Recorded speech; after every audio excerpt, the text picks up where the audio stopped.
ये आज सुबह लगभग 5:30 पे सुबह ये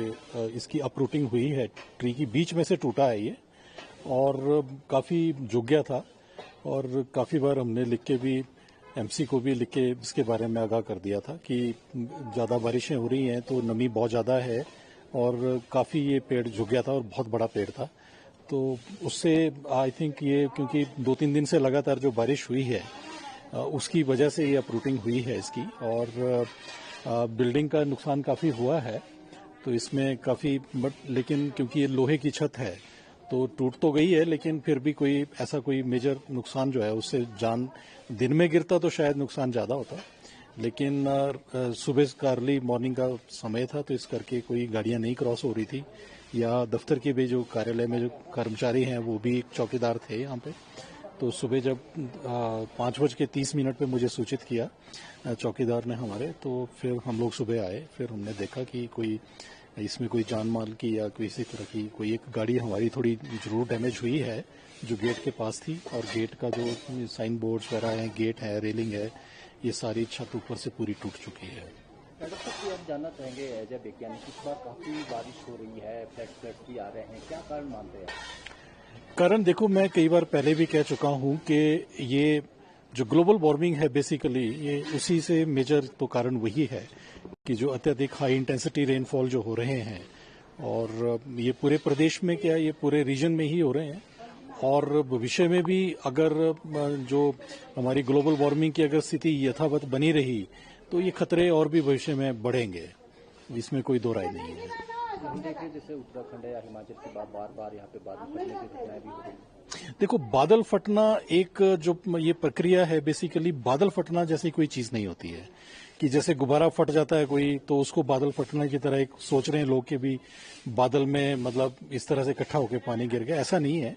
ये हाई इंटेंसिटी रेनफॉल होता है, फिनोमिना है, और साइंटिफिकली प्रूव्ड है कि 1 घंटे में लगभग अगर 10 सेंटीमीटर या 100 mm के करीब जो बारिश जो है वो छोटे से एरिया में 10-20 स्क्वायर किलोमीटर एरिया में अगर इकट्ठे एकदम हो जाती है तो आप ये मान के चलें कि उसको आप बादल फटने की जैसी स्थिति को आप मतलब विजुलाइज कर सकते हैं। तो आप ये देखें कि जैसे शिमला जैसा एरिया है तो इसमें अगर पूरे क्षेत्र में अगर 1 घंटे में 100 या उससे अधिक बारिश mm की जब हो जाएगी तो हालात ये बादल फटने जैसे ही हो जाएंगे। तो ये बहुत बड़ा वॉल्यूम जो है पानी का, मतलब जो है 30 स्क्वायर किलोमीटर एरिया में आप ये सोचें कि 300 करोड़ लीटर पानी जो है एकदम से गिर जाए तो उसे एक हम बादल फटने जैसी स्थिति को आप मान सकते हैं। और ये सब कुछ जो हो रहा है ये कोई लोकल या कोई इस तरह के एनवायरनमेंट की वजह से नहीं है, ये बेसिकली जो ग्लोबल जो स्थिति है, जो वैश्विक जो स्थिति है, जो तापमान में वृद्धि हो रही है, और जो अरेबियन सी है हमारा, जो अरब सागर है, वहां से जहां से ये हमारी वेस्टर्न डिस्टर्बेंसेस की जो हवाएं चलती हैं उनका जो दबाव यहाँ पे बनता है। और जब ये मानसून के साथ इस बार जो ये कपल हुआ है 2023 में भी इस तरह के हालात बने थे, क्योंकि ये जब स्थितियां बनती हैं तो हाई इंटेंसिटी रेनफॉल होता है। तो हाई इंटेंसिटी रेनफॉल में ये सब फ्लैश फ्लड और इस तरह की जो है पूरी उत्तराखंड में भी इसी तरह से हालात बने और इकट्ठे ही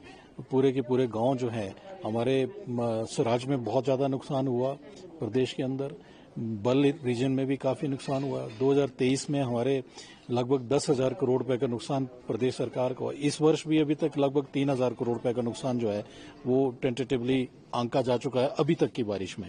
अभी सीजन जो है वो काफ़ी बाकी है। सो अभी देखने वाली स्थिति ये है कि अभी जो हमारा जो वेस्टर्न डिस्टर्बेंसेस का पैटर्न जो किस तरह से डिस्टर्ब करता है हमें, अगर नॉर्मल मानसून की बारिश होगी तो उसमें इतना खतरा नहीं है, लेकिन अगर ये वेस्टर्न डिस्टर्बेंसेस जिसको पश्चिमी विक्षोभ आप कहते हैं। हमसे जुड़े रहने के लिए हमारे YouTube चैनल को सब्सक्राइब करें और नई वीडियो की नोटिफिकेशन के लिए बेल आइकॉन को दबाएं। अगर आप ये वीडियो Facebook पर देख रहे हैं तो लाइक जरूर करें और ज्यादा से ज्यादा शेयर करें। इसी तरह के और भी अपडेट्स के लिए फॉलो करें हमारा Instagram पेज himachal.ke।